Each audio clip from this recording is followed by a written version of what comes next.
Welcome back to Hall of Fame College Football's Sooner Magic Podcast.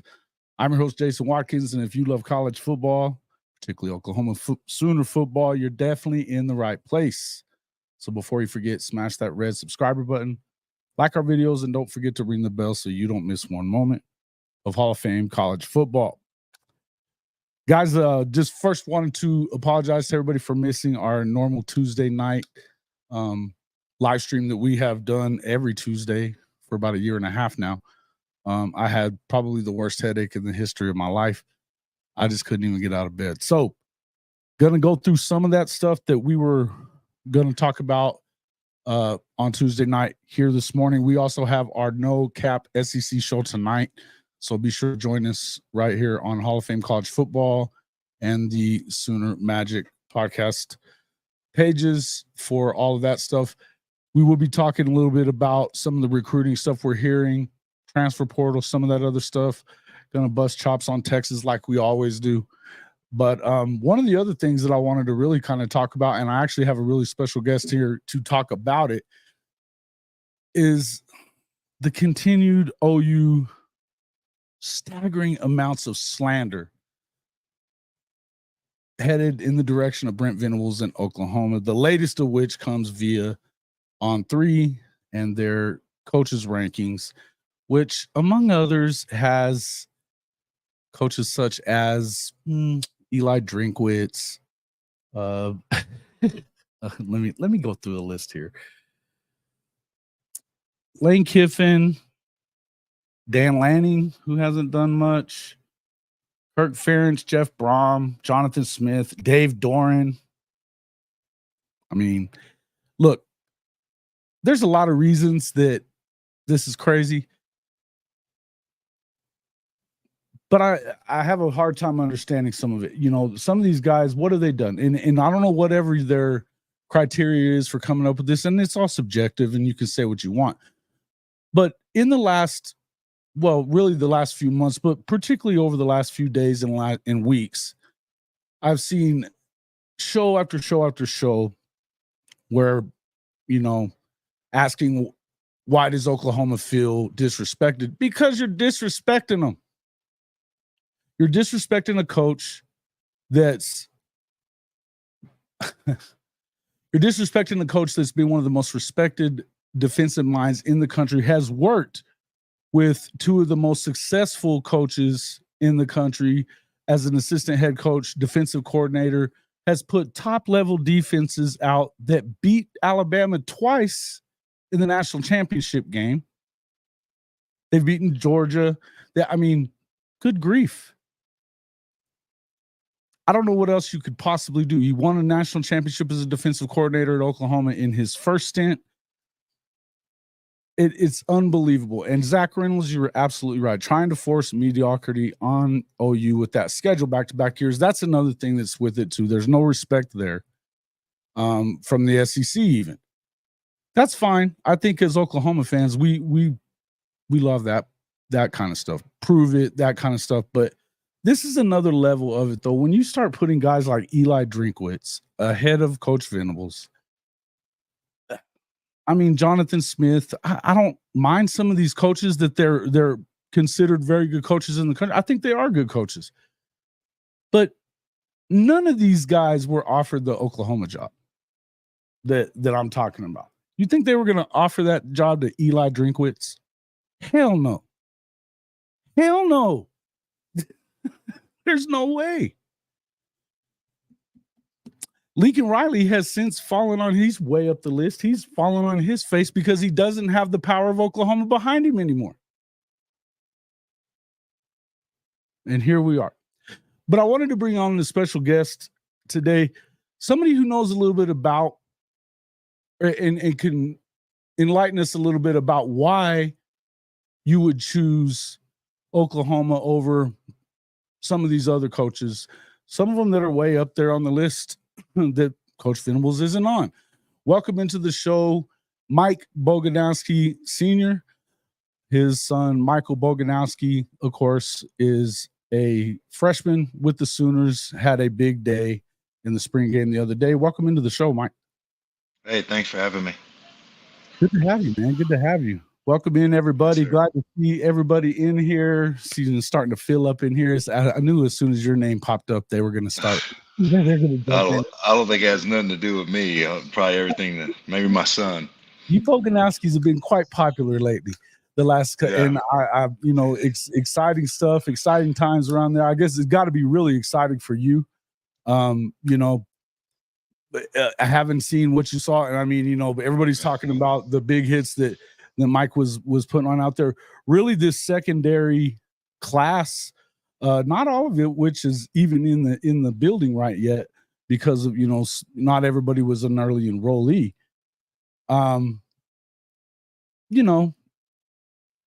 But it's a lot of everything that you're seeing as an Oklahoma fan is just, I mean, you start thinking back to what it was like with Lincoln here. Yeah, the offense was going to put up big numbers, but when it got down to playoff time, you were probably going to take it on the chin. They had the 1 year right after Bob Stoops left where the defense was still serviceable, or at least big enough to compete, with the SEC. Now you're seeing a team being put together that can do it. Heavy hitting, the strength coach is back, with Schmitty being back in the building. All is well in Soonerland, but yet not much respect going around. Tell me why you and your son and your family decided. I know there's a lot of reasons, I would imagine, but what stood out for you when it came to wanting your son to play for this program, this coach? Yeah. At the end of the day, a lot of people talk about NIL and things like that. Like, I mean, you can't ignore NIL because it's in the landscape, but that was never at the forefront of our mind and the most important thing in recruiting. Like, barely talked about it. I didn't bring it up. My son didn't bring it up. But, when we went on this recruiting journey, it was all about finding the best fit, what, the college has to offer for his major, and he wanted to do business. So Oklahoma checked that box. And then it's just so overall feeling you get with the coaches and where, you think's best suited for your son to succeed. And at the end of the day, it was Oklahoma. And right. I had a feeling it was Oklahoma, in the beginning of last summer. So, right. I mean, I kind of knew he never really told me. He never told me. But right. Just being dad, yeah, you could kind of feel it, where I caught your interview there on Sooner Legends podcast, and shout out to Mike the Legend, great show that you guys had on there the other day. Oh, looks like you're frozen up. Are you still with me? Oh, we lost him there.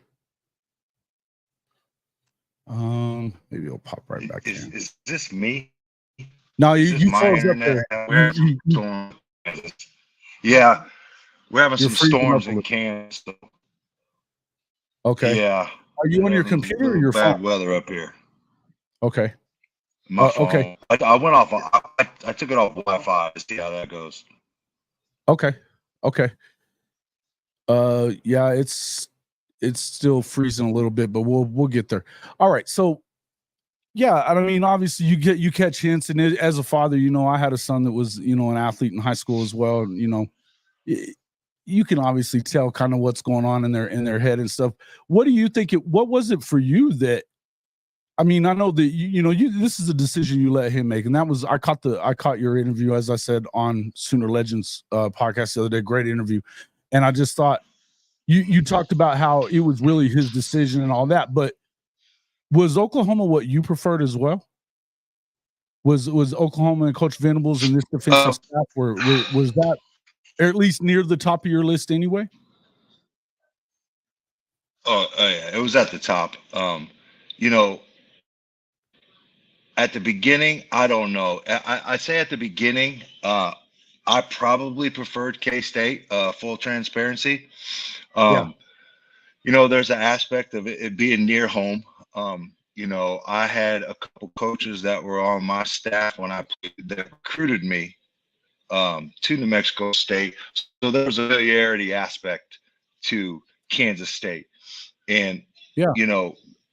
there's a trust there that you can't, you just can't pass up that trust, because that trust all the way back in 97, those bonds and that relationship that was built. So there's a comfort aspect to it.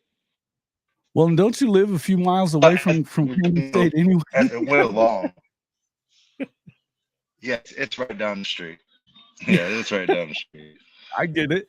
Yeah, you probably want to, keep everybody happy in the state of Kansas too. I get that. Yeah, there's some reasons. I get that. That makes sense. Yeah. And I don't think keeping everybody in the state of Kansas happy, I don't know if that's possible, but that wasn't it. I didn't think about that, and I hope he didn't think about it, because I stressed to choice. You got to do what's best for you. Don't worry about the outcomes. You want to go to get the best chance to be developed and successful. Yeah. So, and that's the thing. But I mean, obviously, whenever you're looking at, this is a blue blood program and stuff like that on top of that. But I know as you talked about on Mike's show the other day, that how important it was for you, when you started hearing about things like the soul mission and just the way that the relationship gets built. It feels like coaches like Brandon Hall, Jay Valai, and Venables himself, they're calling all the time. I talked to Nigel. We had Nigel Smith on the show last year, and he talked about how he talked to Coach Venables almost every day, leading up to his commitment. It seemed like he was a commit the whole way, but he didn't really commit until right towards the end of the whole deal. So it was one of those deals where you felt like you were going to get him, but not. But he was just talking about how much he loved Coach Bates, and then just the way that the entire thing was. I just feel like part of it, when you look at the best coaches in the country, and I don't want to get off a track here, but and where this program is headed, whether the offensive line, I mean, I saw what was said in there from Micah. Yeah, there's disrespect coming out of that area, and trying to force that mediocrity, like Zach said. But the truth is, I believe that everybody should know that Oklahoma is not just some fly-by-night program that's coming into the SEC. It's not Missouri, okay? It's not Missouri. We all know that, and Missouri had success in their first years, in the program. In the league. They haven't been great up until this last year. They had pretty easy schedule. The best games they had on the schedule, they lost. They lost them though. But in the end, what did it mean to you though? And being a defensive guy now, and New Mexico State guy, that's where I got my bachelor's degree. So, shout out to the Aggies. LOs for Lobos. But being a defensive guy yourself, how much did you love it that he was going to a program with Brandon Hall, Brent Venables, and this defensive powerhouse of a staff, and the fact that they were recruiting him for that matter? What did that mean to you? It was flattering, it was flattering that a coach of the magnitude of Brent Venables, that they wanted my son, and it's like, he's coached some big name guys, and it was just flattering, because as a dad, you always think your son, you always have that dad, and you're like, oh, my son's good, but like, it was just validation, because I had seen it, but I didn't know if it was just me being a dad, but when you see other coaches like, yeah, your son's got it, it feels good. Right. Well, and I saw actually, I didn't see this list, and we should go ahead and just share this list real quick. Before let me do that. Oops. Let me share this list.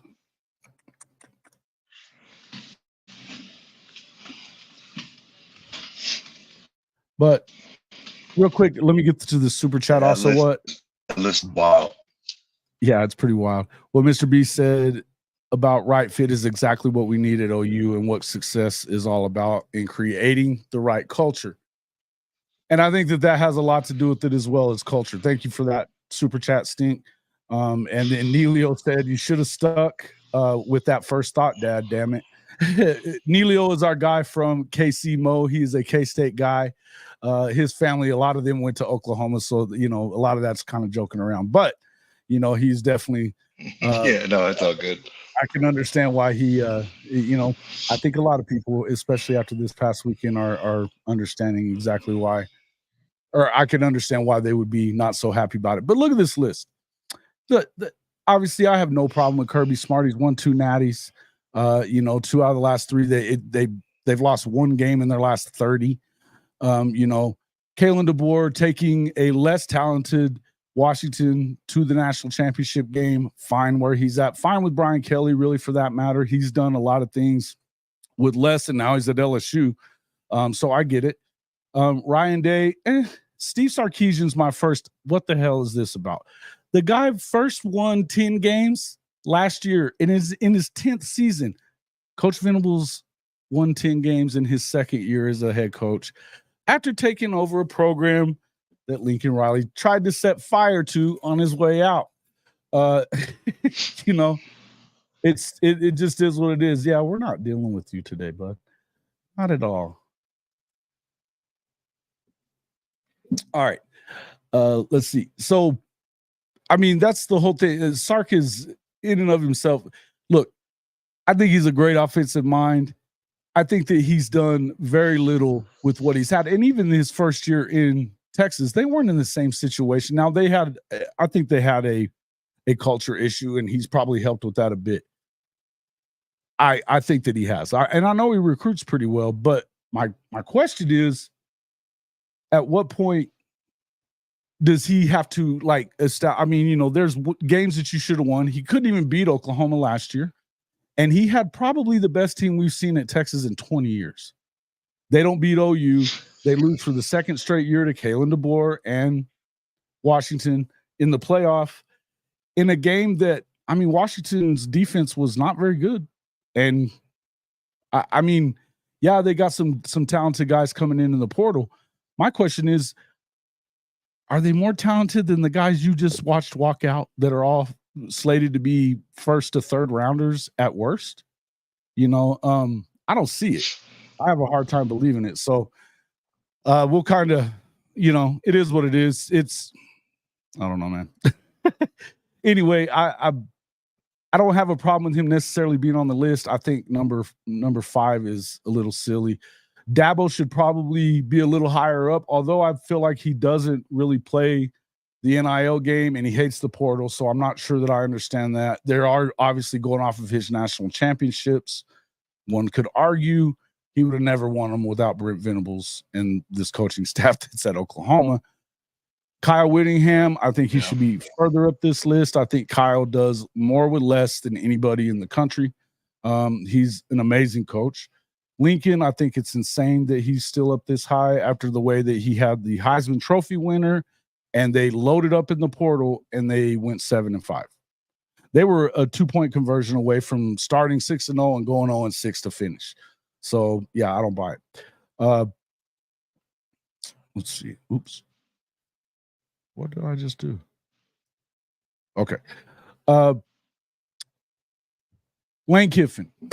The next time he wins a big game will be the first time.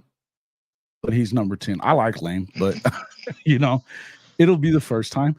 Dan Lanning, next time he wins a big game, it'll be the first time. Unless you call Colorado a big game. Lance Leipold, I think he should be further up the list. The guy has done nothing but win since he got to Kansas, and Kansas is probably one of the toughest places in the country to win. So I think that's a little out there. Let's see. Let me see if I can fix this a little bit. Ooh, there we go. Then you've got James Franklin. Again, the guy can't beat Ohio State and Michigan. He seems to do pretty well against everybody else. He belongs somewhere on this list. Then we get to number 14, Mike Gundy. The next time he wins a big game, that, you know, you don't have the Big 12 officials in your pocket. It'll be the first time. If it's a conference championship game, you can count on mediocre Mike Gundy gagging it up. Guaranteed. It happens like clockwork. I won't make you get into that. But Jamie Chadwell, man, come on. Yeah. Liberty. Look, great. This is where we start getting into these guys that I think would have zero chance of getting the job. And there's already been some. Dan Lanning was in the running for the job with Coach Venables. They chose Coach Venables. He wanted the OU job instead. He didn't get it. And now he's that high up the list. And he hasn't done anything. He's lost games that he didn't get to the conference championship. He's yet to beat is it Utah? No, he beat Utah, but he hasn't beaten Washington yet in 3 tries. I don't get it. Mm-hmm. Then so Jamie Chadwell, I mean, it's Liberty. They beat New Mexico State. I get it. New Mexico State was good. And I like Coach Kill a lot. I think New Mexico State's in trouble with Coach Kill gone. And I actually like Coach Sanchez. Yeah, and I like Coach Sanchez. I remember I've been living I don't live in Vegas now, but I did for a long time. He took over the UNLV job. That was a tough job to win at. He didn't last. But he did a heck of a job at Bishop Gorman. I think he's a good coach. He's obviously an alumni. It matters to him there. He played there as well. He played during that same time as you did, didn't he? He left. He had graduated my first year. Okay. So, yeah. All right. So, yeah. All right, cool. Then, Chris Kleiman, again, no problem with him on the list. Heupel, no problem with him on the list. He's won games. He's turned around a Tennessee program that had, beat Alabama for the first time in 15 years. Fickle, fine. College football playoff. We'll see what he does at Wisconsin. But, Kirk Ferentz, I have a hard time with that one. I mean, they've been playing in the Big Ten West, which is a shit show, if you don't mind my saying. And they don't have an offense. Nope. Come on, man. Jeff Brom.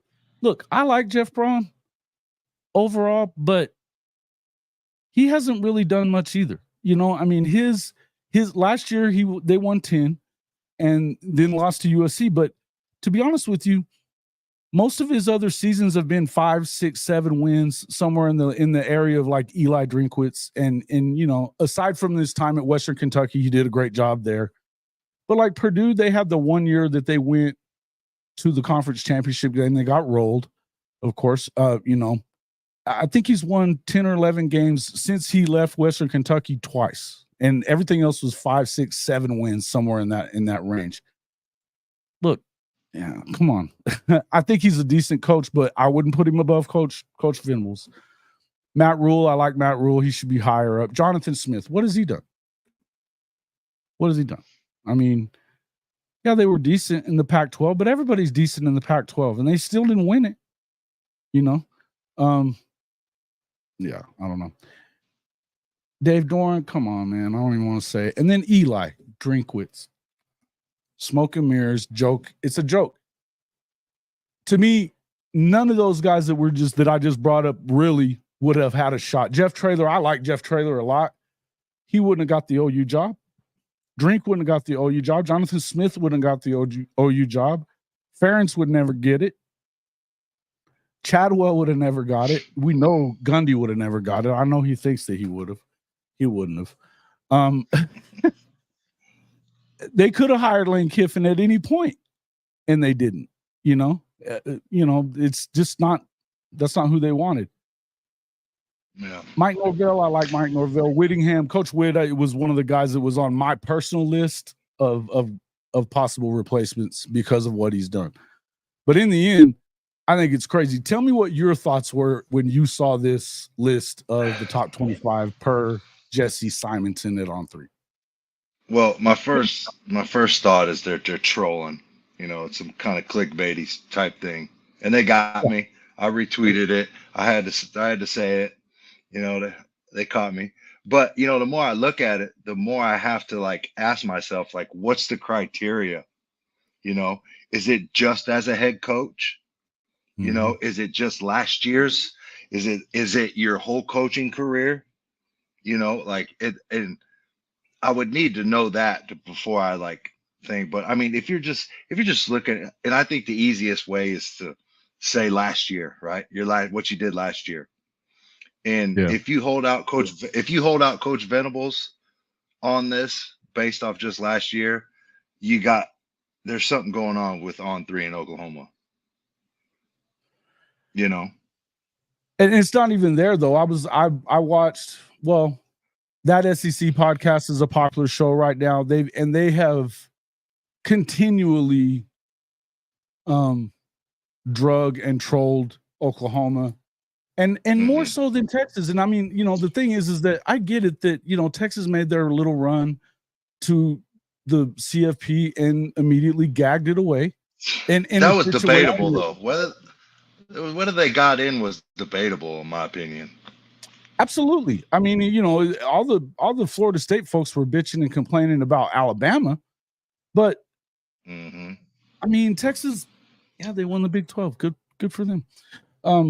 And they did it because Oklahoma had some injuries late in the year and struggled defensively. And look, we can talk about Kansas a lot. We could talk about Bedlam, but you don't want to hear what I got to say about Bedlam because it was nothing but bullshit officiating. And that, along with some we all saw it. We all saw it. And I think that, you know, you can say whatever you want. And you, as a fan or, you know, on somebody of the program, we know that you shouldn't have allowed it to get to that point. I think that that's clear. And there was certainly some things that didn't need to be happened, but the officiating was definitely one-sided. It was clearly going on with Texas as well, a lot down the stretch. They were complaining about the same things. The year before that, there was hard evidence. I hadn't looked that deep into it because I didn't need to for this past season, but hard evidence of the fact that, you know, nobody was getting holding calls against Oklahoma and Texas the year before that. I would tell you that the Texas Tech game on television, it looked like they made that field goal in overtime. But, you know, there was no replay up the goalpost. There's a lot of little things that happened in the Big 12 the last 2 years that they were there. And I understand what they were doing. He was trying, you know, they're trying to pump up their conference and you know, and to hell with having those two programs on their way out, meet in their championship game. They were able to keep one of them out. The other one won because, again, Mike Gundy can't win a conference championship game. The one conference title he has, they didn't have a conference championship game or he'd have lost it too. I'm sure of it. Yeah. But I mean, if I look at this list, you know, even without Venables, like there's just other people on there. Like how? Explain to me how. Yeah, talk to me. Go ahead. I mean, I don't understand it. I don't understand it myself. But which ones were you like? Which ones are the most egregious for you? I got a question for you real quick from Neelio right after that though. But go ahead. Yeah. So I mean, my first thought was like Brian Kelly at number 2. You know, like if you're gonna put somebody up there, you know, that high, I just don't think the resume fits number 2. You know, Coach DeBoer, you know, I actually don't have a problem with him in number 3. I think he's an amazing coach. I think he's won everywhere he's went. And then, you know, I think Dabo is probably a little low, but again, what's the criteria? I think Norvell is probably right where he should be. But you know, ones that stuck out to me is you know, Coach Chadwell, and I could see Rule being on there. That I didn't have a problem with that, but you know, that's just if you're gonna have some of these dudes on here, BV got to be on there. Yeah, Dave Doran, Jonathan Smith. I mean, he got to be on there, man. Come on. Dan Lanning, as high up as he is, you know, I think he's good at selling himself, but he's been selling a bill of goods so far. You know, he's got everybody believing that they offered him the job at Alabama. I don't buy it. I think that they got their guy. You know, I think that they all have a very good agent and they got him a raise and he used that as you know, as an opportunity to say I'm loyal to Oregon when nobody else is. So it's the playbook. Yeah, of course it was. And hey, listen, I don't even blame him. It is what it is. But hey, Neilio, thank you for the super chat. Appreciate that. He says, nice to have Mr. Bogonowski on this morning, and I hope he finds everything he's looking for in Norman. Damn it. Just kidding. Good morning, Jason. But then he asked a question on the regular chat as well. Let me get to it. I was there. He said, what are your thoughts on his college position coach and current K-State linebackers coach, Steve Stenard? Does he think he could go higher up to a potential head coaching gig? You know, I've always asked him, you know, like, what's up, man? He's had some D coordinator jobs before. Yeah. You know, he's never really told me yes or no, or if he has aspirations. You know, he's got a son that just graduated high school, is the same class as my son. Kind of crazy that, you know, they were rivals. He went to Manhattan, my son was at JC. You know, I think I can't speak for him, but you know, I think there's some stability in Manhattan that he likes, and you know, he's got another high school age child. So you know, coaches, you know, they move a lot. You know, they've taken a lot of coaching. You know, the family gets bumped and, you know, all over the place. So I think there's some stability there, and I think he's comfortable and likes where he's at K-State. Okay. All right. Yeah, let's see. Let me get back into some of this. Let's see. When OU goes out and smokes an SEC pack this year, they will have BV running for coach of the year. Absolutely. Well, they have the number 2 strength of schedule in the country, behind only Florida. And I think Florida probably has the toughest schedule in college football history. If you look at it, it's insane from top to bottom. If you expect Miami to be decent, good again, you know, you have to expect year 2 UCF in the Big 12. They got a pretty good quarterback coming in. I like Gus Malzahn in that situation. I'm not the biggest Gus Malzahn fan in the world, but I mean, he's won big games in certain places. They got them, and then they've got the SEC slate to, you know, that's really the only one that's harder than Oklahoma's. And, you know, period. OU with road games at Missouri, which I believe they're a fluke 11-2 from last year. They don't have the same team that they had last year. I love Luther Burden. I like Theo Weiss. I think Cook's a decent quarterback. I don't think he's great, but I think that they lost a lot off of that defense, including their staff that had, which was probably what led that football team in certain places. Now, they weren't able to beat LSU before they lost their top assistants on defense to them. So I tend to wonder. I mean, to me, I think that they've got landmines, even though their schedule is pretty much the same as it was last year, pretty light. But they've got some landmines in places that I think that they're definitely going to fall back to earth. I would be shocked if they won 10 games again. I would be shocked. It's because it's Mizzou. I just don't buy it. I just don't buy it. Ole Miss again. Yeah. I think Ole Miss is playing the portal game as well as anybody. But look, the one thing we know is you do need to play in the portal and get some guys to fill out. I think that's going to be the difference between Oklahoma competing for a spot in the SEC title game this year and not, is depth. Obviously, the offensive line. Again, it was set up there earlier that, you know, look, you got the best offensive line coach in the country. You don't have a bad offensive line. You have a new offensive line. Don't mistake one for the other, because I feel like that's when you have Bill Bedenbaugh as all you got to do is look at the list of guys in the National Football League that were first and second rounders alone. There's like 11 of them. They're still playing today. You know, I have a hard time believing that, and they're all pro guys, man. We're talking about guys that are, you know, Creed Humphrey, obviously, you know, then you've got Lane Johnson there for the Eagles. I mean, we're talking just the best of the best in the league right now. Obviously, Trent didn't get coached by Beatonbow, and he's probably the best left tackle in NFL history. But again, offensive line, I feel like they're going to figure it out well enough, and there's enough talent on that offense, and this defense is going to lead the way. I believe that. Look, when you've got freshmen like your son and Reggie Powers, and you've got a group of kids. I mean, we haven't even seen Newcomb yet, Bobby Newcomb's son. That kid hits like a ton of bricks too. If you watch this film, he's a baller. There's guys from, and then they've got guys coming next year, and I mean, it's constant. This is what they've built, and they've probably built. Well, I think that their defensive line is certainly the best in OU history, unless it's maybe you talk about the Selman brothers all the way back in the 70s. But certainly in modern history, this is the best defensive line class as a whole we've ever seen. Nigel Smith, Danny Okoye, Jaden Jackson, David Stone. These guys are freaking hogs. They're going to push for playing time right now.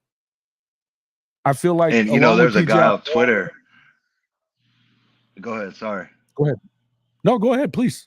Yeah, there's a guy on Twitter that asked me, he's like, name one thing BV has done better than these coaches on the list. And first thing I was like, well, first thing to come to mind is recruiting. Yeah. Guys, and this is underrated recruiting, by the way, too. Jaden Jackson was in the 300s in his rankings. He's a 4-star. He's a blue chipper. He was in the 300s until right towards the end after he had committed and everything. And I mean, between him and Stoney at IMG, they were unstoppable. If you double team one, the other one ate you alive. If you double team the other one ate you alive. It was constant. And this is a team that played. Yeah, the IMG is a program that plays a national schedule every year against the best football factories in the country and wins. We're not, and that's what they are, as a football factory. I mean, they're there to become NFL players. You've got a bunch of guys like that. Phil Pachotti's another guy that comes from their linebacker. And we hadn't heard, he had an injury. We're still waiting to see what he's going to be. But I mean, the guys that Lewis Carter, underrated guy. Samuel Omosigo, a little under. Well, he's a top 100 guy. So, I mean, you still got to think about that. They've, PJ Adebawari was a 3-star whenever he committed to Oklahoma. He shoots up all the way to number 4 in the country, by the time that the cycle was over last year. But Nigel Smith, look, I always tell people, don't look at the stars, look at the offers. I was saying that about Michael the other day. When you've got offers from Michigan and other SEC schools, I mean, weren't Tennessee involved as well? I mean, you guys pretty much could have went anywhere you wanted to go, right? I would think so. Yeah. So, I look at Nigel Smith, for instance. If he goes to Ohio State with Larry Johnson, he's a 5-star. There's no two ways around it. He's a 5-star. The guy's coached 16 first-team All-Americans, and like 10 of those guys were top 5 picks. Yeah. You know what I mean? It's like, okay. Yeah. Yeah. Because because he's at Oklahoma and whatever the stigma is there, and they don't see these kids if they don't go to camps all the time, and he didn't. So he would have been a 5-star as well. If you look at his measurables, now Stoney's put on a little more weight than he has since he got to OU, but he also moves in and out. He's not just going to be that 3 technique guy. He may play out on the edge as well some before his time's up here, I think. I think that's part of the plan. But I think that he's absolutely, Danny Okoye is another example of a guy that should have been a 5-star. Nick Saban loved him. First time he ever saw him, he was MVP of his camp, and he wanted him immediately. I look at the guys that are the teams super that freak, are, man. He's a super freak. Unbelievable, right? Explosive. Yeah. So yeah, they still, as to your point, 8-5-8 in recruiting rankings overall in the last 3 years. I think that Devon Mitchell, he was a top 15 guy for the 26 or the 25 class. He reclassifies. Don't tell me that guy, there's 11 guys in the country better than him. I don't buy it. I don't buy it at tight end. I don't think so. And, again, he still was a 5-star in that other class. So you got to look at that as, okay, he dropped to a 4-star or whatever for this class, but he's still a 5-star talent. Peyton Bowen. Let's not forget about Peyton Bowen. Let's not forget about some of these other guys that were already here. They're killing it here. They've got more blue chip top 100 D-line prospects in the last 2 years than Oklahoma had in the last 20. And yet that's got to be a huge part of this, right? Got to be a huge part of coaching. I mean, if you don't have the guys, it doesn't matter what your coaching acumen is. Yep. Right? I mean, yep. Anyway, you gotta have players, man. You gotta have players. You gotta have dudes. And if you don't have dudes, you're probably not going to be the head coach for a long time because they're going to get you out of there. Yeah. Yeah, Neilio, the one thing about Mizzou is okay, they got their collective rolling. They still, the highest they've been able to get to is like number 20 in the country. They've got that money, but what's it equating to? And when you've got Drinkwitz, I mean, come on, man. He's a goof. He beat Tennessee. That was his big win last year. And then the K-State win. And it took a 60-yarder at the buzzer by the thicker kicker to get that one done. I don't buy him. Oh, he tried his hardest to give the game away. He was not tuned in on those last couple minutes, man. The clock ran for a long time before he realized it. Yeah, I agree. Yeah. And on top of that, I think that was probably Chris Kleinman's one of his worst coach games that I've seen from him, as far as the way that they dealt with things down the stretch. And really, Howard wasn't good in that game either, down the stretch for sure.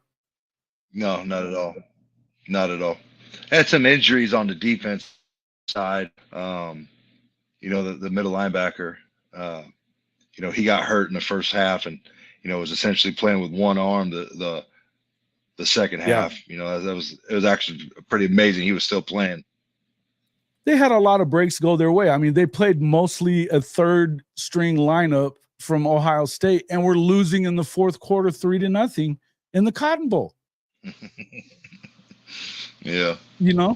I mean, good for you that you came back and got a couple of TDs late and beat a one-legged Ohio State team that didn't give a shit. Good for you. Yeah. But stop acting like you just won the Natty, bro. You hadn't even won a conference title yet. I mean, good grief. But that's what I'm saying. You've got people that are literally picking them to make the college football playoff. When it comes to Texas, look, yes, they're talented. They are very talented. I think that the losses that they had on the defensive side, I mean, if you watch the Texas spring game, I know a couple of those guys from their secondary weren't there. They're going to really need them because they weren't good last year in the secondary. They were ranked in the 100s on, pass defense. Passing yards against, I think they were 94th, but they were like 120 something in total pass defense or whatever. They're awful. It's just bad. Yeah. So, and that was probably the biggest problem for them. But I mean, come on. You didn't get better there. You got worse. I know that they added some guys in the portal that they like. Colin Simmons looks like he's going to be an absolute stud on the edge, but he's a freshman too. One of the guys they thought they were going to get to shore up that UCLA from UCLA decided to go back to UCLA instead of coming to Texas, which is odd to me. But it tells you that the loss of Bo Davis is huge. Huge. PK's in trouble there. I think that the defensive coordinator is in deep shit there. And Quinn Ewers wasn't that great when he had Worthy and A.D. Mitchell and Jatavion Sanders. Don't tell me that these other guys I'm sure they're really good, that they're going to be able to replicate what you got out of those guys, and that you can trust that Quinn, number one, will be healthy, and number two, will be able to, I guess, mesh with them right away. I don't know, man. I mean, he threw a pick six to a D lineman the other day, so it looked good to me, but maybe we'll see Arch Manning soon. No, I just I'm He glad. he better play well. You know, it's I think they're already calling for Arch, right? They're already calling for Arch. yeah, yeah, I love it. This yeah. is fun for me. I'm enjoying this a lot already. Yeah. Uh-huh. So Texas is 38-21 against the SEC. Okay. I think that A&M is probably in better shape, particularly on defense. And if Connor Weigman looks like he looked before he got hurt, they could do a lot of things at A&M. But Elko's a much better coach than Yeah. at the whole program than what Jimbo was. And they're going to play good football. I'm not a big believer in Aggie, but I think I like Mike Elko. If you can go do that at Duke, and that D line is still very, very good. They lost a couple of guys off of it, but they've got a lot of talent there. They brought in some good secondary talent, which is where they needed it. Their offensive line is a little untested, but I think that they could be good. I don't know, man. I think that they also have. Bobby says Quinn's a first-round pick. No, he's not. If he was a first-round pick, and if for sure a first-round pick, why is he not already gone? I mean, I get it. It was a deep quarterback draft, but had he won the game against Washington, whether he won the Natty or not, maybe he would have been able to go in this draft. But I think that there's clear questions about what Quinn really is. And I think that goes all the way to his head coach. I don't think that Sark trusts him either. I don't think Sark trusts him in some of those things. What did Stink say that you're agreeing with there? Oh, yeah, okay.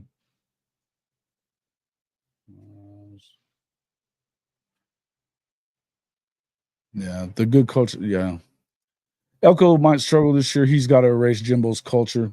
Yeah, I think so. But I think that they got rid of most of the guys that they needed to. I mean, I don't think that. Look, man, I'm never going to hang my hat on Aggie doing much, but I do pull. Yeah, I'm not doing that, man. But I think that they I'm interested in see how Colin Klein does. Colin Klein, Colin, he's an up and comer, right? His offenses, he's done really well. I think that maybe end up being tough on K-State losing him, right? I think it may be. Mm-hmm. Then again, maybe not, but because I like Coach Kleinman. I think he belonged on the list. We're talking about the list that I think he belonged on the list. But in the end, I don't know. I wanted to bring you on here. I know I wanted to talk to you a little bit more about some of this other stuff. What an amazing first experience for your son in the spring game. Obviously, he's been there for the entirety of spring practice. What has it been like for him in, when you've talked to him? How exciting is it? I mean, has he had a lot of fun with it? How hard has it been for him? This going through all because I know they put him through hell with strength and conditioning and all that other stuff too. Yeah. Mentally it's a lot tougher. Right. Going from high school to college. A lot more plays. He's not at Junction City High School where he's just running around making plays, seeing the ball, hit the ball, no responsibilities. He's got a technique, he's got to get lined up correctly, and he's got reads. So it's going to take some time for him, to be 100% confident in what he's doing, in getting comfortable and having the game slow down for him. But he's enjoying it. He's soaking it in. He realized this is you only get to go play college football one time, and he's taking care of business in the classroom and just putting his head down and working hard. That's awesome, man. And so are you but he's enjoying it though. And I heard you. I loved what you were saying to Legend about Billy Bowman and he wanting him to kind of soak up as much as he can from him. How has that gone? Has he kind of, been able to kind of take him under his wing a little bit and get some time on that? Oh yeah. They watch film together, Billy makes all of them come in. They watch film. He's got all those young guys in there. Man, you even heard Billy say it one day after one of the spring practices. They're in there waiting for me right now, so we can watch this practice film. And Billy's Billy's trying to show them the way. You know, he's trying to show them how to be a top level safety or a top, you know, a high level competitor in college football. He's showing them, you know, he's laying the groundwork for them, you know, showing them how to do it. That's awesome, man. That's awesome. And they, you know, that's the beauty of some of these guys coming back. I mean, you actually have the most defensive production coming back to this OU, which I think has not been looked at enough. I mean, I think that list, sometimes it matters, sometimes I think it doesn't. And I think in certain situations it doesn't matter that much. But in this case, look, I don't know. The one reason I feel like Oklahoma is going to be, and it's a surprise for a lot of people throughout the SEC and even nationally or whatever, that, you know, I heard even on one of the other SEC shows yesterday, a guy that I like, Jake Crane from Crane & Company, was saying that he just felt like, you know, you're not going to be ready for it until you go through it. My thing is that if you're coming through and you're doing the things that you have to do and winning at the line of scrimmage, which is what you have to do, our defensive line of scrimmage, I don't think that there could be more than one or two D lines in the league that are going to be better than this. Right? I just don't see it. Yeah. You got, you know, go ahead. You got to win up front. You got to win up front. You got to win up front. And that's what the SEC is all about. You know, who's got the bigger, stronger, you know, lines, offense or defense. You have to be able to win up front. You have to be able to stop the run. If you can't stop the run, you ain't got a shot. Right. Right. No, I agree. And I think that's the main thing. And obviously you get, you know, I would say the toughest games are clearly, look, man, I think anytime you're playing Alabama, I don't care if it's at home or not, and I don't care that Nick Saban's gone. I think this is the best opportunity for Oklahoma to beat them year one in the SEC because of the fact that it is a new coach, new system, a lot of new coaches. They got a ton of talent still. You cannot just, you know, forget about the fact that it's still freaking Alabama, okay? I don't care who's coaching them. They still got a lot of talent in the room. But you have probably a better chance there. LSU, look, I've already kind of penciled that one as one of those games that it's going to be a tough one. You're going to the swamp there. Not the swamp, but to the bayou there. You know, you're going to be over there playing at probably a night game. If they're good at all, it'll be a night game. Last game of the year.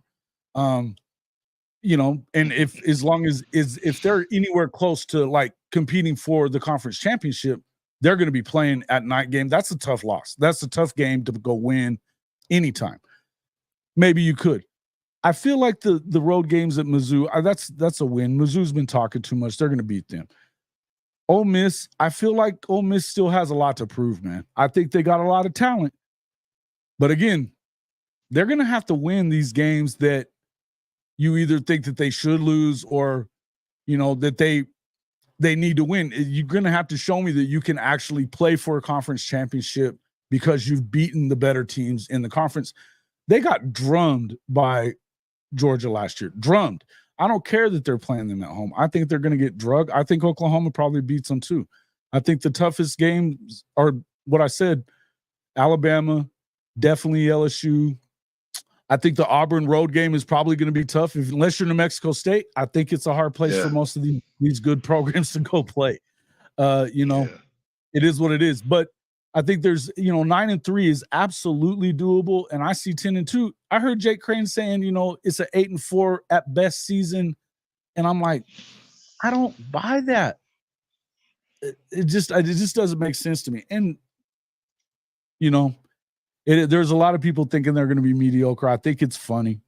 But, you know, it's crazy. SEC experts getting their opinion based off of our spring game. And what are you basing that off of? The spring game, they look good in a lot of places. You didn't see a lot of ones against the ones anyway. So, I mean, just like anybody else, they didn't show anything.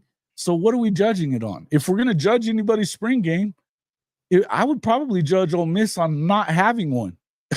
They were having hot dog eating contest with Joey Chestnut. You know, what are we doing? You know what I mean? I don't get it. Yeah. You know, there's a lot of coaches though that are in that frame of like, you know, why risk playing a spring game and let's get better. Let's have one more practice. Like that's the thing in college football. And I get it. I understand it, but I think you got to do it for the fans and the university. Yeah. And Neil's right. I mean, there's a doubt from starting a redshirt freshman at quarterback. Okay. The thing is that, and then you always, they back that up with, okay, you got a new defensive coordinator. Kind of, right? Kind of. And a new offensive coordinator. Yeah. Yes, but the guy's been in the system, and I agreed with you. You know what? You're right. Matt Wells is a super replacement, I believe, at K-State as well, Neil. I think that's a great job that they did getting Matt. He was really close to being the OC at Oklahoma. So it was either going to be him or Luttrell. So as far as co-OCs or whatever. But look, the offense is only going to change in the play calling probably. Overall, there's a lot of similarities to what they were doing. He's been in the building. He's been coaching quarterbacks already there, or, at least helping with it as well. Seth Luttrell is he's a more proven offensive play caller than Lebby was when he got here. And they're already familiar with him. That's not a huge deal. I think that if you keep Jackson upright, I mean, yeah, could he have some ups and downs? Sure. If they're calling the right plays, I think that they're going to end up doing some really good things. He's going to ball. He's going to ball. Like I just don't see any world that you're living in that the offensive coaches are not going to put him in the best situation for him to be successful. And when I just how is when the next time, look, it's almost like what I've been saying about the coaches. And yeah, I get you there, Coach I. Coach I's our boy out at Georgia. He's the Georgia guy. We do a lot of work with him. They do one-on-one at OU every day too. They just didn't necessarily show a ton of it there in the spring game. They just didn't show a ton of it in the spring game, but there was a little bit. In the end, I think that, the offense, a bad offensive season for Oklahoma is top 30, top 25, instead of top 10.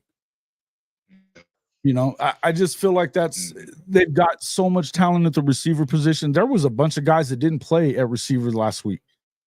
There's a bunch of guys that didn't play on the defense too. You didn't need to see a bunch of Danny Stutzman or Billy Bowman. You know what they are. We wanted to see guys like your son and Reggie Powers and the younger linebackers and stuff.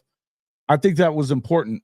To me, I feel good about where they are on the defensive side of the ball. I think that they're probably a top 20, top 30 at the very worst, and I think they could be as high as top 10 on defense. That's going to carry this program to the heights they want to get in. If they can get into the top 20, top 10, they're going to surprise a lot of people. And then you don't have to be top 5 or 10 on offense. You can be, I guess, pedestrian by Oklahoma standards would be like 20th, Yeah.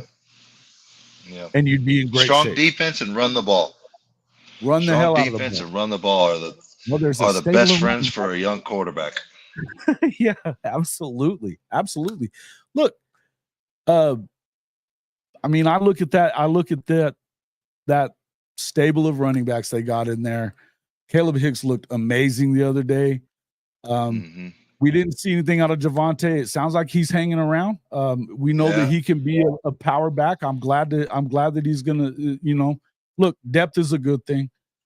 I think when Taylor Tatum gets here, he's one of those guys that he's probably gonna make an impact at some point during the season. Obviously, Gavin Sawchuk, if he stays healthy, he looks like the dude. There's a bunch of guys that look like the dude in there. Xavier Robinson, good grief. When him and Kobe McKenzie met in the backfield in that hole there, it looked like two freight trains hit each other. That was awesome. There was a rumble in the stadium. There was a rumble in the stadium on that play. I felt it. I could feel it watching it on television. I could feel it. I was going, oh, yeah. You could just hear it pop, man. It was nice, really good stuff. Exciting, man. It was exciting stuff, man, and definitely glad to have you on, man. Though I'm glad you came in, Mike, and talked to us a little bit. Obviously, we got connection there with New Mexico State. You played with a guy that I played with in high school, Ty Hotling. You said he was a senior, right? Whenever you got there. Yep. Yeah. So that's awesome, man. I'd love to have you on more and more, and we're excited for having your son in Norman and as a part of this program. But thanks a lot for joining us and for kind of stirring up this thing for me this morning. I wanted to get in and kind of talk some trash about this ridiculous list that I think it is, and get a perspective from somebody who's gone through the recruiting process and made the choice to come here. So glad to have you on, man. I appreciate you coming on. Anytime, man. Anytime. Let me know. All right, bud. Well, have a good one. We will talk to you again soon. All right, big dog. Thanks. Later. All right. Mike Bogonowski Sr., father of Michael Bogonowski, freshman, big hitter at Oklahoma. Enjoyed watching him out there in that spring game. Good having him on. Look, did I miss a super chat? Oh, my bad, folks. Neilio, dang it. Did I miss? Oh, wait. Which one? There it is again. Oh. Hey, real quick question. We have another super chat from Neil. Who wins this fall? Manhattan High or JC? Well, Manhattan's been giving it to us the last couple of years. You know, I think the last time we beat Manhattan was Mike's freshman year. So, you know, right now you got to say probably Manhattan, but you know, we're reloading. You know, we got a couple young cats. We got a young quarterback and a couple receivers, and you know, I got my Michael's younger brother, so hopefully he can get on there and get in on that varsity time and make a difference. Heck yeah, man. Heck yeah. Hey, we're excited to see him play, and we'll be getting updates on that for sure. But good luck to him this fall. All right, thanks, brother. All right, man. Talk to you soon. Yep. Bye. All right. Yep. All right. Thank you for that. Sorry about that, man. And I'm glad I caught him before he jumped out of there. I'm glad I did that. All right. Hey, welcome in there. You doing good things on the recruiting show. Correct. Thanks a lot, Coach I, for coming in. Welcome in Bishop Frank, Rhymy Lemon, Stephen G, Boomer 129, Jason with the save, man.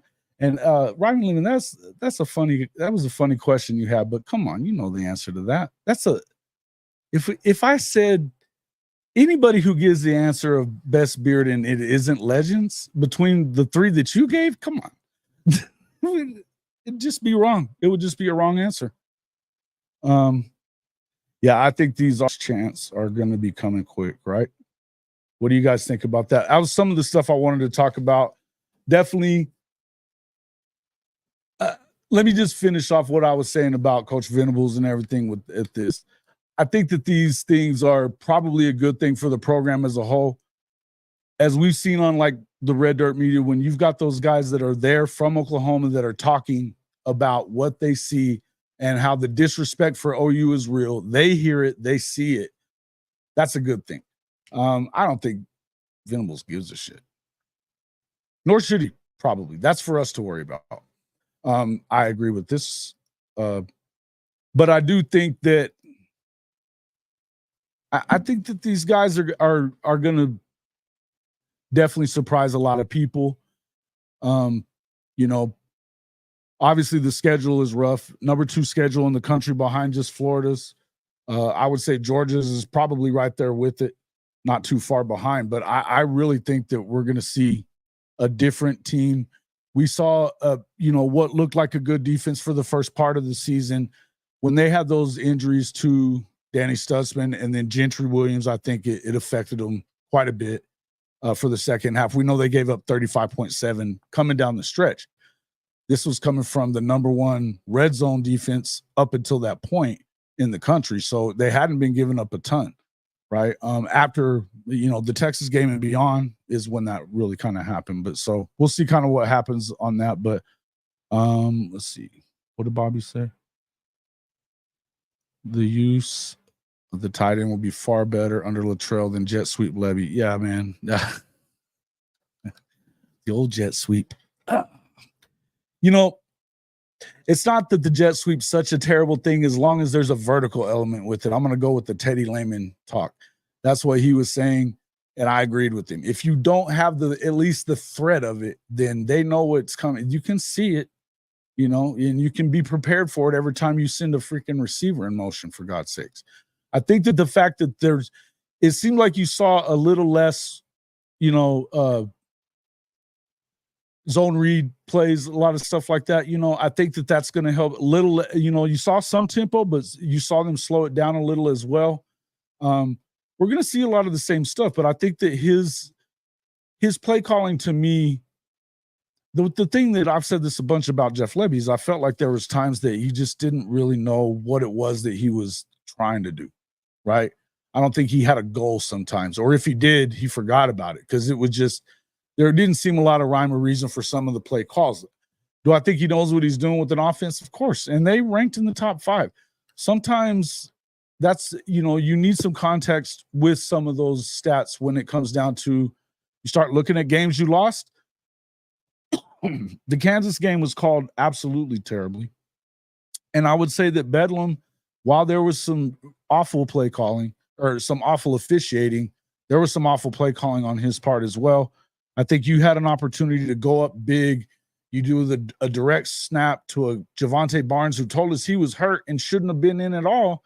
And he hadn't been in a month. And first snap he gets is a direct snap to him after you've just marched down the field, had a long play by Gavin Sawchuk.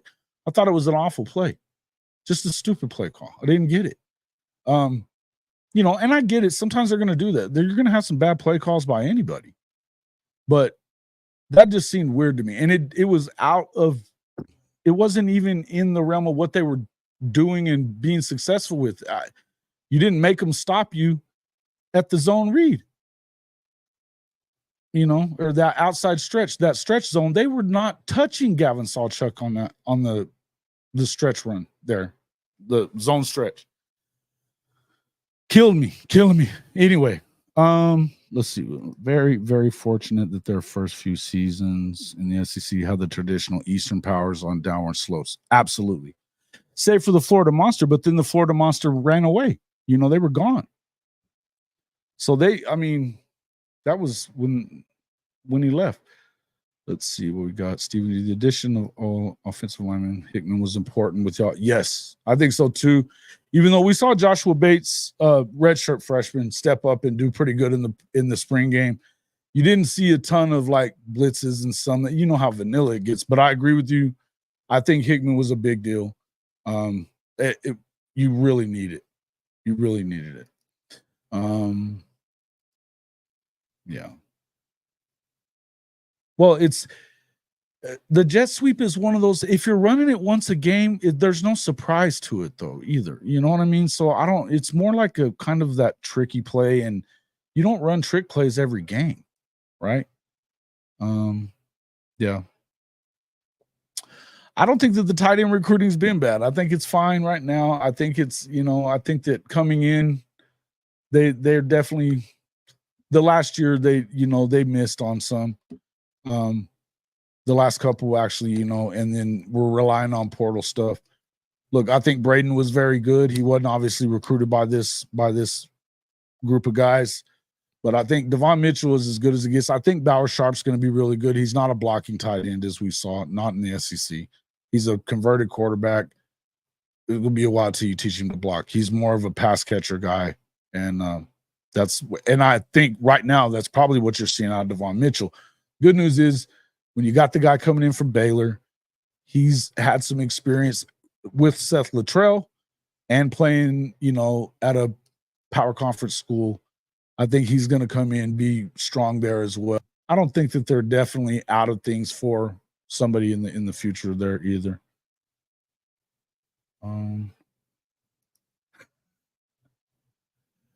Really? They were watching your house during recruiting, Big Block? Dang. That's wild. Let's see. Micah, come on, man. Don't be telling on me. Yeah. Yeah, I think so too.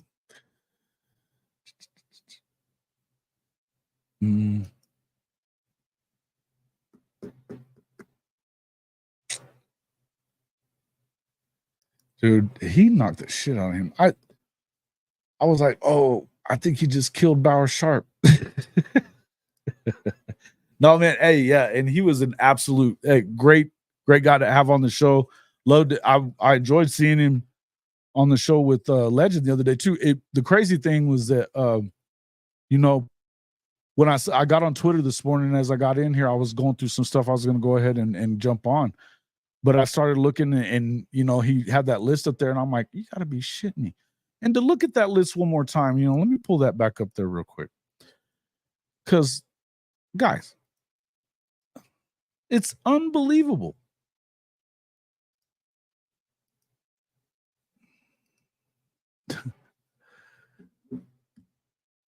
I mean, again, I like Lane Kiffin as a coach. I like Dan Lanning as a coach. They haven't proven any more than what 30, 40 years of coaching, 30 years worth of coaching is for Brent Venables, and successful coaching. He's one of the top defensive minds in the country, period. There's no way that, and do you think that there's maybe some little bit of a connection to Venables not being there as to why they're not winning anymore? Not on the level that they were? I mean, I know everybody likes to say it's because they don't have receivers and their quarterback play hasn't been good and all that other stuff. It all coincides with Brent Venables leaving too. It all coincides with the same thing. Right? Jamie Chadwell, what has this guy done? You know what I mean? I'm struggling here. He did look, Liberty. Who do they play against all year? Nobody. Let's go to Jeff Brom's records since 2017. He went 8-5, 12-2, 10-3 when he was at Western Kentucky. That got him the Purdue job. He went 7-6, 6-7, 4-8, 2-4, 9-4, 8-5, and then last year at Louisville Eagles 10-4. Okay, the ACC's trash. Sorry, it is. But and I like Jeff Brom. I like him. I don't think he's a better coach than Brent Venables. He doesn't recruit better than Brent Venables. They were trying to hire him at Oklahoma. I'm not buying it. If you go look at, let's see. Now let's go to drink here. Ugh. Eli Drinkwitz. What a joke. Appalachian State, he goes 12-1 is his only season there. Okay. He's been 5-5, 6-7, 6-7, 11-2. And now all of a sudden he's a top 25 guy. Okay. Top 25 clown, maybe. Let's look at, let's see who these other guys were on this list.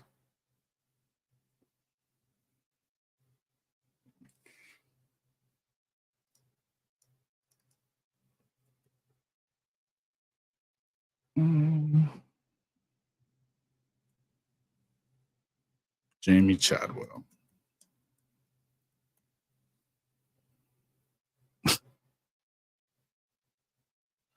Okay. His overall is head coaching career. He was at Coastal Carolina. He did pretty good there.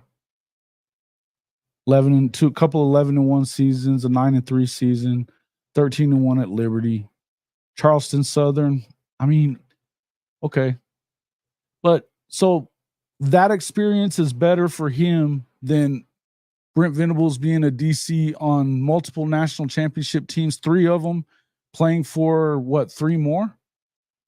Or no, playing for 3 more just at Clemson. They played for another 2 or 3 at Oklahoma with him. This championship experience and the power at the power level, Power 5 conference. I mean, it's debatable. And I'm not even saying that I think all these guys are terrible. I don't. Matt Rule, I like. Jonathan Smith. Let's look at Jonathan Smith's record. He hasn't even been a head coach that long.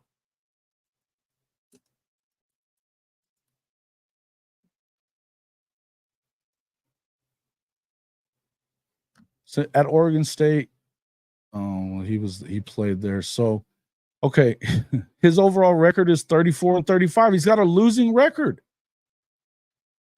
I know it's at Oregon State, but his best season was 10-3. He did that once. He's been a coach for 6 years, head coach for 6 years, 34-35 overall. What are we talking about?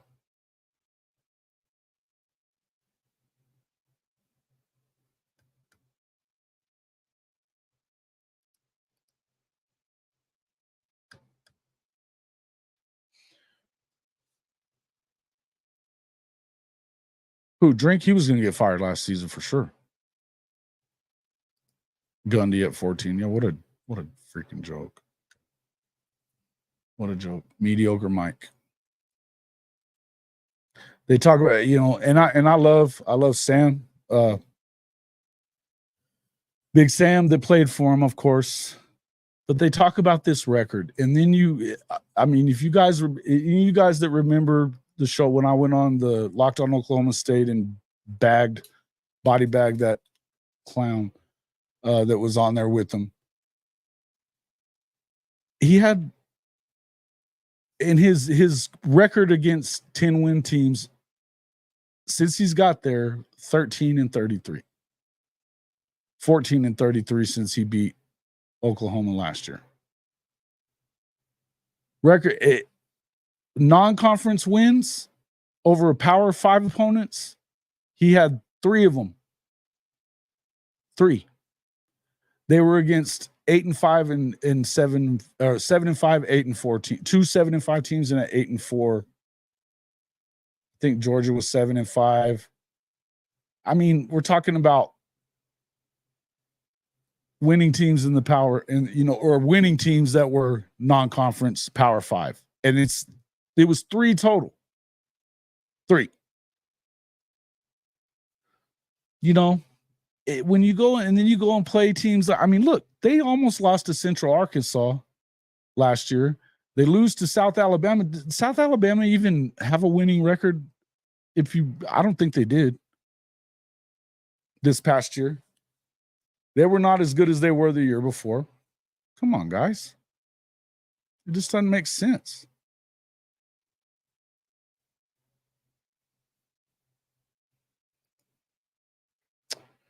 Yeah. Look, in the end, I think that the problem is that the problem that I have is just this idea. Yeah, he's a man. He's a man that likes to yell at women in the press conferences. Yeah, that whole thing about that it was supposedly about a kid that she said something ugly about in her column. She did not. She did not. I know a lot of Oklahoma fans are not fans of her.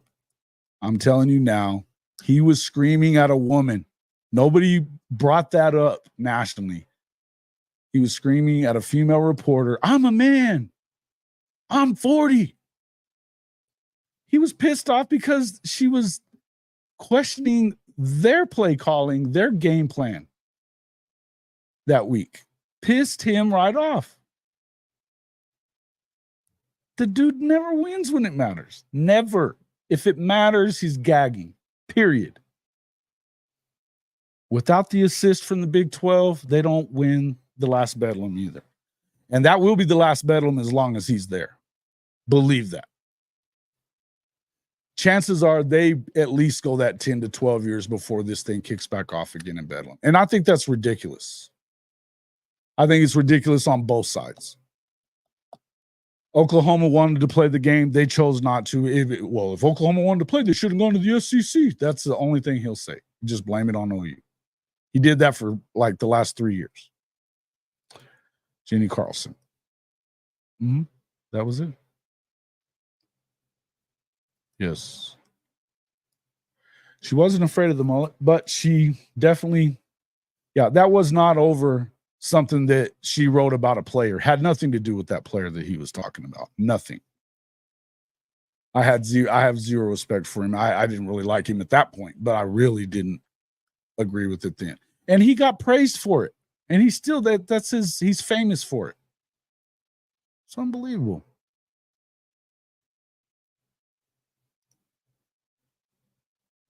No, she wasn't. She was not putting the blame on the slump on that kid. No, she wasn't.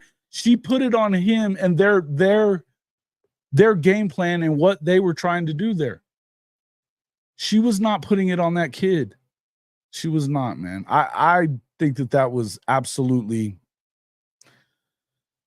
I agree that we should be playing Nebraska too. Oklahoma should definitely be playing Nebraska too. But I think that the Oklahoma State rivalry should happen every year. Yeah. Oh, yeah. Yeah, I've heard that story. Oh, that's funny. That's good stuff. Well, you know, how dare you wear such a thing in Stillwater? Sorry. No. That go back to that. Go back to that deal and reread it if you want. Yeah, I mean, you can find it. What he was he found his little thing to make it. He certainly made it like it was about that player. The player wasn't playing good either. And look, I got to tell you, well, and particularly now, but they're college kids. They can be criticized. They can be criticized. That's one of the other things I did want to talk about, guys, as far as criticizing. First off, I wanted to reiterate that the video that I did on Monday morning when I came in here and did the live, and we were talking about what was said from Dusty Dvorak about Jaren Kanak and not being able to put him on the field if you're Oklahoma.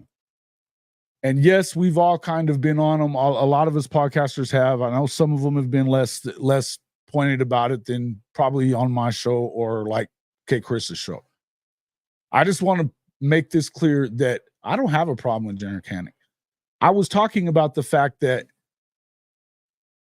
with the way they're recruiting, we're talking about the recruiting that these guys are doing, that they are killing it on the trail, particularly on defense. When he got there, he had a longer leash because of the fact not only was he a freshman, but they just didn't have a ton of talent. We've talked about what was left in the building, and it wasn't much.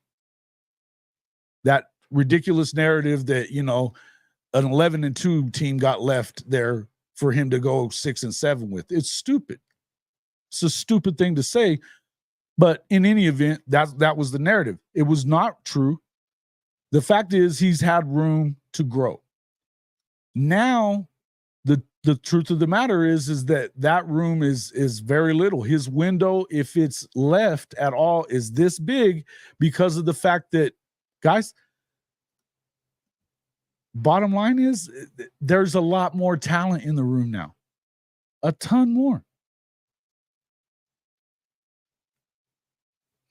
And if you've made mistake after mistake and they can't trust you anymore and you may not get on the field, that's what I was talking about. I'm not saying that I want him to go anywhere. I like Jaren Kanak as much as the next guy. First off, you watch him and when him and Danny do that podcast together, they're hilarious. It's a blast watching them. They did that. They went to that medieval fair or whatever and did the sword thing. I know you guys saw that on Twitter. Hilarious. Love it. I think he's also an unbelievable athlete. But the truth is the truth, guys. Former players, I mean, you heard, not only did Dusty Dvorak say it, we've heard it out of Damian Mackey. We've heard it out of, and I mean, we're talking publicly being said. We've heard it out of Teddy Lehman even talking about it. And this guy's a linebacker, and he has said, hey, he's not cutting it. He's not getting it. I mean, look, I don't think that, do I think that it was a hot mic? And, you know, I haven't heard Dusty tripping over himself to apologize about saying it. He hasn't, that I know of, has he?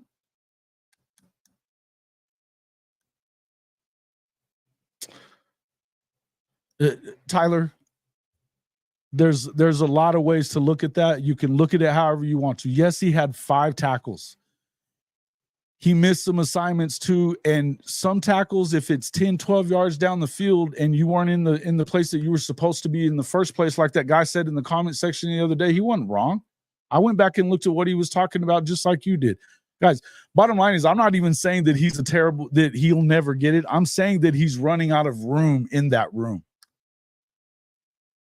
And it sounds like from everything that you hear is that he's running out of trust from this staff.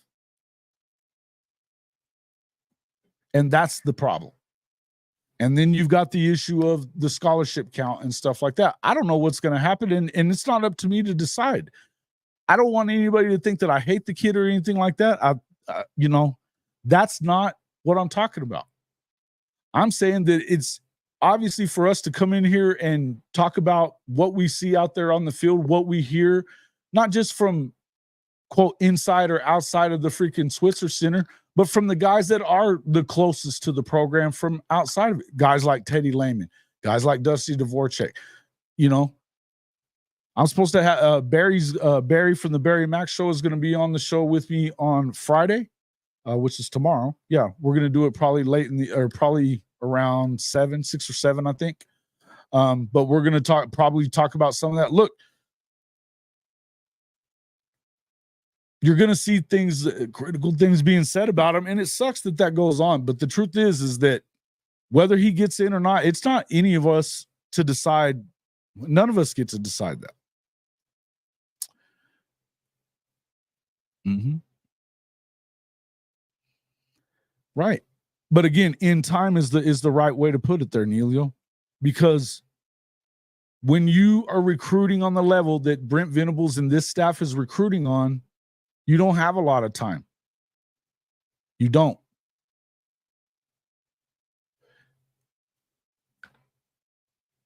They needed him to play last year because they didn't have as much depth there, and they had younger kids that were learning it too. His second year, they depended on him more. When they started having to depend on him at the end of last season, that was they gave up 35.7 a game for the last 5.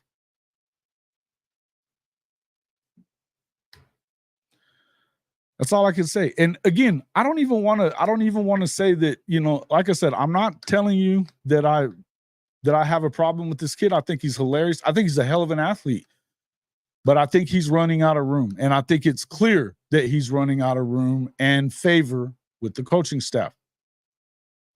I think that's clear. I'm not telling you I'm an insider, Tyler, or any of that other kind of stuff that you were trying to act like that was what I was saying the other day. That's not what I'm saying.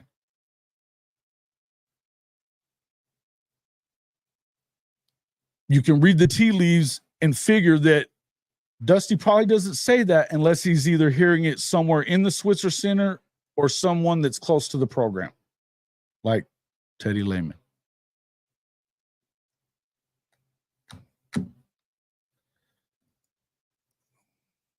I said it had to have been coming from out of the Switzer Center. Correct. I said that. I said it had to have been coming from out of there. That's an opinion.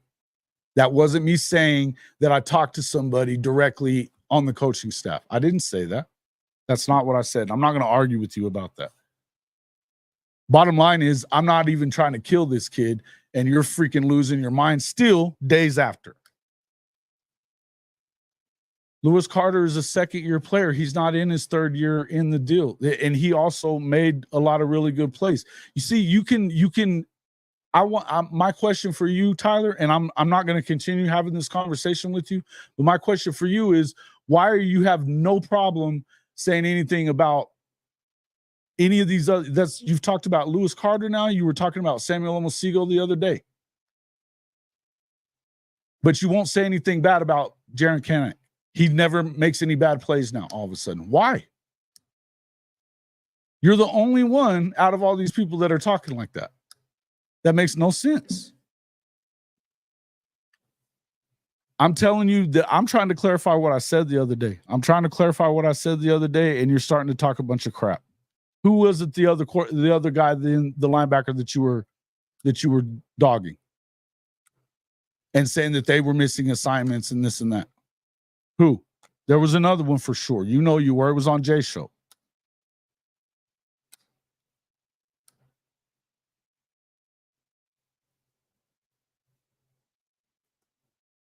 All right.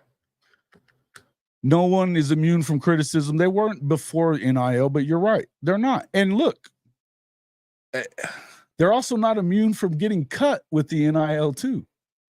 Don't think for 1 second that a lot of these transfer portal moves aren't initiated by the coaching staff. They are.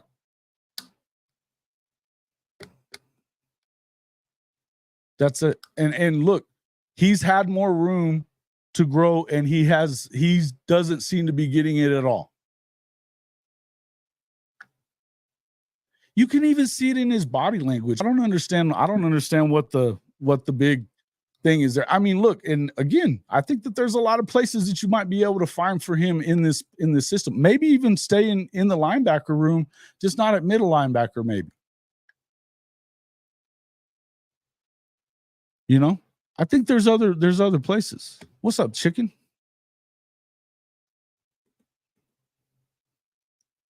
Cundy and Riley have a lot in common. It doesn't take an insider. Thank you. That's exactly why. I mean, look, man, I'm not even saying that I am one. I'm not even saying that I am. That's not what I was saying. So I did want to just clarify that. I don't have a problem with the kid. I hope that he figures it out, because I think that talent-wise, yeah, he's there. But he's not the only one that has that kind of talent, by the way. Lewis Carter, he's got that kind of talent. He's got speed. Samuel Omosigo, size and speed, talent. They all have made some mistakes at some point. They all have. Kobe McKenzie, though, a guy that you would have figured last year was behind him, he's not behind him anymore at all. Kobe McKenzie made probably the biggest move in that linebacker room to me. Kip looked good the other day too, again, and he has looked good. Bottom line is, if you're starting that far behind, what is it going to get like later? And if they can't trust you when they put you in, they're not going to put you in. This is the SEC. They're not. You don't have time for it. You don't have time for it. And we all know what we expect out of this program. And so does Brent Venables. You know, that's all there is to it. What's up there, legend?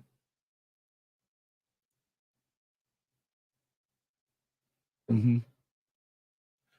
Look. Yeah. Yeah, and I want him to succeed too. The thing, and you know, when you start bringing up playing like tight end, H-back, something like that, I don't think it's as far-fetched as some people think. Well, he's not going to change positions. Why not? We've seen it before. We've seen a quarterback that was never going to be the starting quarterback that has been in the league longer than either of the guys he backed up as a tight end.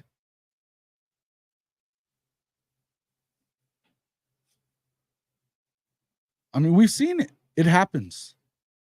And the thing that I remember the most about Jaren Kanic's film and what I liked, it wasn't what he was doing on defense. It's that nobody could stop him on offense carrying the football. Love to see some of that out of him. Get the ball in his hand. He's a weapon. Look, I don't know that that's in the cards. It may not be. Okay. If you can run a 4-3, you can play running back. You can play tight end for sure. He's big enough. I think it's something that it's a possibility. I also think that you could move him to more of a will linebacker position. They're messing around with some different sets, not just running the, they're running. Hey, we saw a lot of 4-3 the other day, where you'll end up having a middle and outside linebackers. You could see a lot of different things happen. He never played linebacker in high school. That's the hard thing about it, is when you don't play until you get to college, and then you come to college and you play in the most sophisticated defense probably in the country. It's tough. Isaiah Simmons, year 2, midway through the year, he started getting it. Year 3, he was the man. But he started getting it year 2. Jaren didn't. And it still doesn't look like to most people that he's getting it yet. That's all. But he's a stud. He is a stud. Did General Booty surprise? I don't know how surprised I was. I think that General Booty never really got. I think that he got stuck behind. I mean, the one time you would want him to play was obviously the Red River game. We would have known something about him then, because of that. But he had an eye injury or something. Why he scratched and it was Bevel instead. And then he wasn't. Once Jackson got there, he wasn't going to play. And now he's still not. I mean, he's definitely not going to. Michael Hawkins is the real deal, man. He looks like the kind of guy that Jackson wants to lose some time. He could lose his job. And I'm not saying that Jackson doesn't look great. He does. But the kid is just unbelievably talented. Again, these are good problems to have, folks. If you're going into the SEC, these are good problems to have, that you got talent everywhere. And the biggest point that I want to make is this: the job of Coach Venables and this staff is to do what? Something that I saw on, shout out to Nino from Nino's Corner. He was saying the other day, talking about Texas, that their job is to, and they're saying it, their job is to go in there and recruit someone that's better than you. And talking to the guy that's currently on the team. My job is to go recruit somebody to beat you out of your job. They're doing that. And you have to do that. You want to know why Georgia's so good? Because that's what they're recruiting every year. They don't give a crap how many guys they have in there. They're not ever going to set and say we're good right where we are. They're not. The best guy wins. The best guy plays. Period. That's how it is. And it has to be that way if you want to win national championships.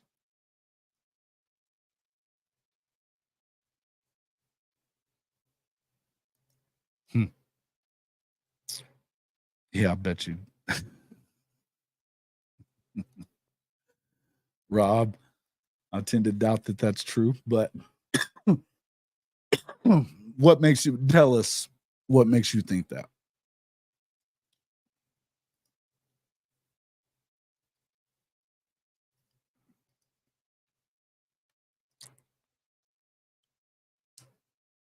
Yeah, no doubt. Oh, come on, man. It's an easy win, man. That's an easy win for old legend. He's got a real deal beard. Yep. You got to play the best. You got to play the best guys, man. That's all there is to it. Got to play the best guys. And that's it. I mean, if they're not recruiting guys to beat everybody out of their spot, then you might be good one year. And this is where I think, Rob, you're not going to like hearing this, but this is Mizzou. They're good right now. Maybe. Kind of. Not. I don't buy it. They win 10 games. I'll be super surprised. Let's talk center. Yeah, listen, that's a big pickup, man. Big pickup for Oklahoma, obviously getting, that's super important, I think, for the Sooners in that deal all the way around. When you start thinking about offensive line, that's the question there. It's not about, and I've said this, there's a difference in what you're hearing all around the country and it being a new offensive line and being a bad offensive line. I don't for a second believe that they're going to have a bad offensive line. They're not. They're new. They got to gel together. And one of the things that I think a lot of people in the around the program, fans especially, they hated that it takes longer for them to gel, and usually fourth or fifth game. I heard Stoya talking about that the other day. But yeah, it looks like Hickman's going to be that guy. I think Joshua Bates acquitted himself of what he looked like early in the spring. It's good to hear that they did very well, developing what they had during those 15 practices. And it's 15 practices. I mean, they still got the summer ahead. And then the fall camp. I think that you're going to see some big strides made. They're recruiting good guys. You're going to get Eddie Perry-Louise is going to be here. You already you've got some good freshmen. You've got some good redshirt freshmen. Yeah, they've got to prove themselves, but I think that they did a good job. Jacob Sexton looks like he can play anywhere.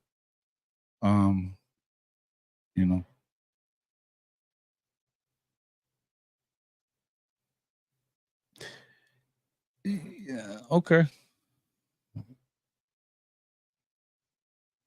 Surprised. There's not a whole lot of you folks out there. If that's the case, there's not a whole lot of you Mizzou fans out there.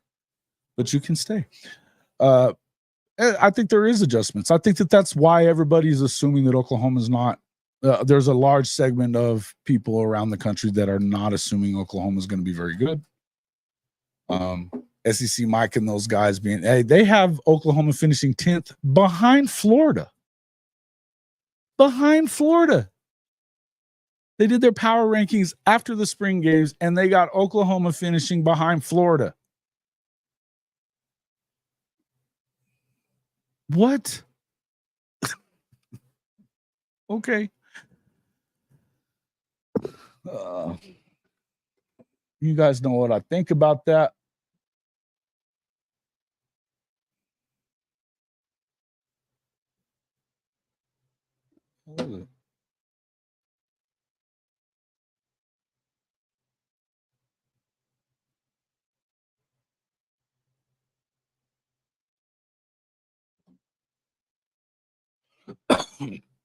Where the hell did it go?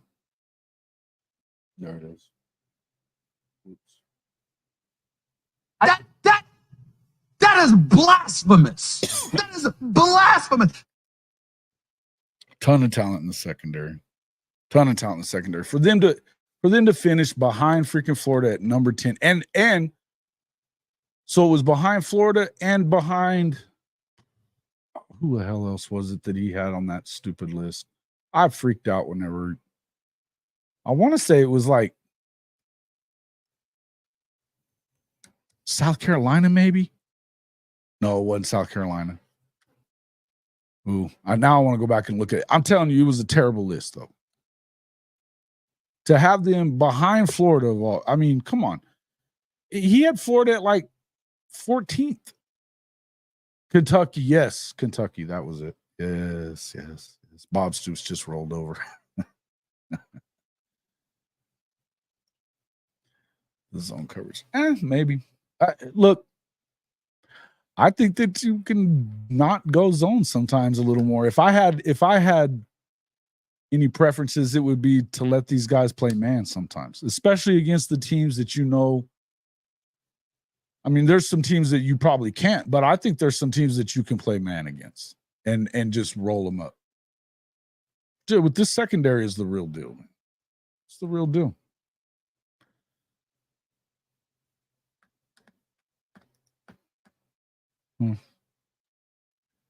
I could too, but that's because Mizzou doesn't have the look, Rob. The one thing, and I'm not just trying to be an ass here, but hey, man, they don't have the talent that Oklahoma has. They not only do they not now, they never do. They're recruiting good. They've got a good NIL collective. I understand that they're doing what they can, but getting Williams-Nwaneri was one thing. Oklahoma got 5 blue chip guys on the D line. 5. Including David Stone, who it's either Williams or David Stone that in all the rankings were 1 and 2. So some of the rankings, they had Nwaneri number 1. Some of them had Stone. In any event, that's the thing. They got 5 of them on the D line, and they were already, and look, you lost a bunch of your defense that I think really carried Mizzou more than the offense did. I love Luther Burden. I think he's great. I'm a fan of Theo Weiss. I think that it was a good move for Theo. He got in Levy's doghouse. He probably needed, as a grad transfer, that was a good move for him. And, new start, new place. He had some injuries while he was at OU that probably kept him from meeting his ceiling. He was a 5-star guy coming in. So I'm glad to see that he's done well. But what do you have outside of that? I don't know. Cook is okay. I get it that, you don't know about redshirt freshman's first-year starting quarterback. He looked pretty good. The other day, and they've got loads and loads of talent in the receiver room. Loads of talent. Deion Burks is a problem, folks. A problem. Nick didn't even play the other day. So. No, I agree. I agree for that. You ain't wrong, True. better as an underdog. But again, when you saw the list, though, it just, to me, the list, and I'll show it one more time. Let me just put it up there this last time, and then we'll call it a day on that. But, you know, good grief. Dave Doran, Jamie Chadwell. I mean, Braum. I like Braum a lot. I think Jamie Chadwell might be a pretty good. Jonathan Smith hasn't done, he's got a losing record as a head coach. Drink one good year since he got to Mizzou. Lane Kiffin, next time he wins a big game, first time. Dan Lanning, next time he wins a big game, first time. He couldn't get the job at Oklahoma. He wanted it more than he wanted the Oregon job. They gave it to Venables. I think it's a trash list, man. And it's just more of what we're seeing all around the country. And I think it's crazy stuff. Just think it's crazy. All right. I think that's about where we were. The Horns are struggling a little bit there too with the recruiting. And that's the other part of it that freaks me out, is that one year that Texas does well, they don't beat Oklahoma. They get to the playoff. They get beat by a team that shouldn't have beat them. They're definitely worse on defense than they were a year ago. And they don't have Bo Davis still there. I think they're in deep shit with their secondary. They've got all new guys playing receiver. I think that Isaiah Bond is a good receiver. Do I think he's as good as Xavier Worthy? No. Do I think any of them are as good as A.D. Mitchell? No. I do not. Do I think that they've got those other transfer guys from what? The guy from Oregon State, Golden and Bolden, the Houston guy. I don't remember which one's Houston, which one's Oregon State. They're both pretty good. Neither one of them put up the kind of numbers that you were getting out of Jatavion Sanders, Mitchell, Xavier Worthy, Whittington. You didn't get that. And all of a sudden, in 1 year, they're going to come in there and replace all of that production. I like Nyblack as well. I don't like him as much as I like Jatavion Sanders. I like their running back room, not as much without Jonathan Brooks. And now Savion Red is in the portal. And he was important to that room at the last part of the season.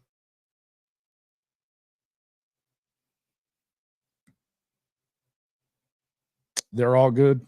Oh, here comes Rand to tell us all about how Texas is in great shape. They're not all good. They're not all good. You're not replacing all that. And you cannot tell me that they're going to be better than they were last year. More talented than they were last year, and they skated by some games. And hey, that's assuming Quinn's healthy. Or are you one of the people, Rand, that believe that it should be Arch Manning, the starter? You don't think why do you not think it's going to be a problem? Why do you not think it's going to be a problem? All of a sudden, Quinn is just going to mesh with these guys automatically, get the same production, and be able to win in the SEC, not the Big 12. And even though you do have a crap schedule, in comparison to a lot of schedules in the SEC, it's JV. But there are some landmines out there.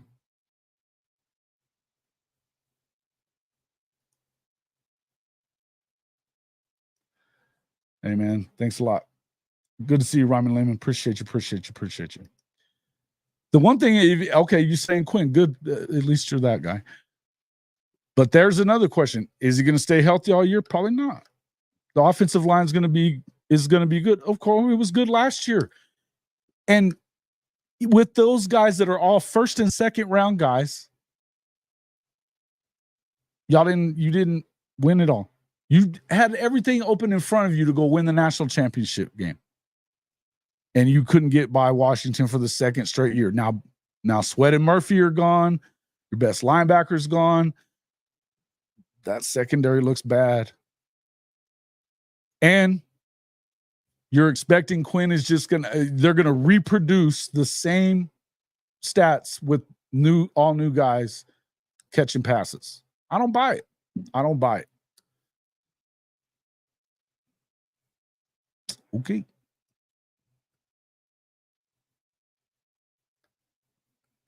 I don't know where that is. Maybe I have it.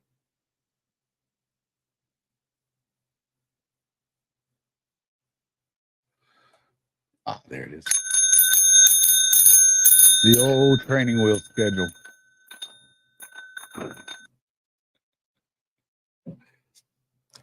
So, yeah, but okay. And then the D line, where you were the strongest at, was there. I know you got some talent, but you lost some guy. I mean, the kid not coming from UCLA that was coming. I think that hurts. Love Colin Simmons. He's young though. You're gonna expect him to reproduce what you were getting. I think they're gonna struggle there. Defensively, they're definitely not in as good a shape. That's clear. They're definitely in the hunt for guys that they really have to have. They're in way worse shape defensive line wise than what Oklahoma is. Way worse shape. I think that I mean, you're saying that, but defensive line coach has gone to LSU. You know,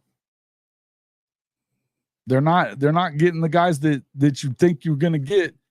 We're going to find out what happens with this Williams kid, Dominic Williams. I haven't seen anything on that so far today, but I'm not exaggerating. It's not even an exaggeration. That was all factual.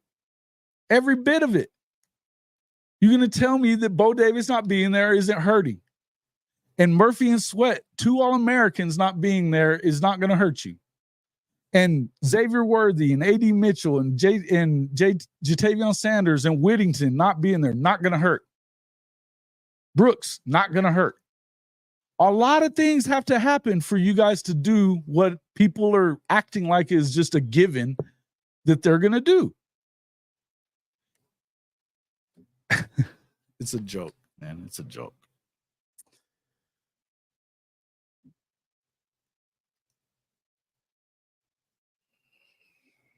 Okay. Fellas, we'll see what happens with all that. We're going to be on the show tonight on SEC, No Cap SEC tonight. It is at 9:30 Eastern time right here on Hall of Fame College Football. That's at CFB-pod. You can also find us on the Sooner Magic Podcast page as well. That's HOF-Sooners on YouTube as well. You can find us on Instagram as well or Twitter. You know where you can find us all the way through it. Look, guys, bottom line is the reason I really wanted to come on, I was really happy to get Mr. Bogonowski on with me this morning. I enjoyed his interview with the legend the other day. It was great. And when he put that out there about that top 25 list of coaches and some of the guys that are on there and some of the guys where they're ranked is insane. And you don't even have Venables on it. The guy's you don't get the Oklahoma job unless you're that guy. He turned around a program that was tried to be set fire to by Lincoln on his way out. They went 6-7 the first year with 45% of that program gone, 2 5-star quarterbacks gone, a lot of their best talent on defense that wasn't that good gone. And he patched it together, went 6-6, lost the ball game but in a great game to a team that went undefeated the next year with a lot of the same team. Then they go 10-2, lose the bowl game with, brand new quarterback. But I'm telling you, this is an ascension that you're seeing here. They're recruiting out of their mind, better than Lincoln ever dreamed of, particularly on defense. It's not in the same stratosphere, and they can coach them up. I like where Oklahoma is sitting, even though their schedule is definitely a lot harder. Again, we know that the Texas schedule, it's got training wheels. But I think that there's some landmines for them too. Texas A&M at the end of the year, tough game. They're nasty on the defensive line. If their quarterback looks good to me too. If Connor Wegman stays healthy, they could be a problem. I think that that's another one of the teams that'll beat Mizzou as well. Mizzou's got to go there, you know. And I mean, look, if that quarterback at Arkansas looks as good as he has been looking in the spring, and with Bobby Petrino, it could be big. It could be huge. We're going to find out. Thanks a lot, guys, for coming in. I appreciate it a lot. You know, happy to have everybody in here. And look, guys, again, just wanted to kind of clarify some of that stuff about Canick the other day and talk a little bit about this stuff with BV. You know, it was just thanks for coming on, Mr. Bogonowski. We appreciate you, Mike. And look, we'll see you guys. Yeah, we'll be on this evening on No Cap SEC. We'll get into some more stuff then. But thanks a lot for coming in. We'll see you all. Hey, before you get out of here, check out our Mint Mobile commercial. You should really be checking out Mint Mobile, folks. Unbelievable savings. Number one, you know, the biggest 5G network in the country, $15 a month. Check that out on the way out. Thanks a lot. We'll see you on the next one. Hey guys, before we jump into the topics for the day, I just wanted to take a moment to shout out our partners at Hall of Fame College Football, Mint Mobile. Look, I am super grateful for this partnership with Mint Mobile because, let's be serious, if you're anything like me, you're overpaying for your wireless service. But with Mint Mobile, you can get everything you get with big wireless, aside from the big price tag, for as low as $15 a month. Speed, coverage, data, 5G access, mobile hotspot. It's all available right there on Mint Mobile and for way less than you're used to paying at your big wireless carrier. How do they do it? Well, they basically just reimagined the entire wireless experience. No more dealing with a pushy salesperson. Everything you do with Mint Mobile is right through its app on the phone that you already own. You can literally go and purchase your service and activate it right now. TryMintMobile.com/HOF is our partner link. And if you sign up today, you can get 3 months of unlimited talk, text, and data for just $45. That's $15 a month for the best package they have for 3 months. If you could get it with big wireless, you can get it right here on Mint Mobile. Check it out and thank me later.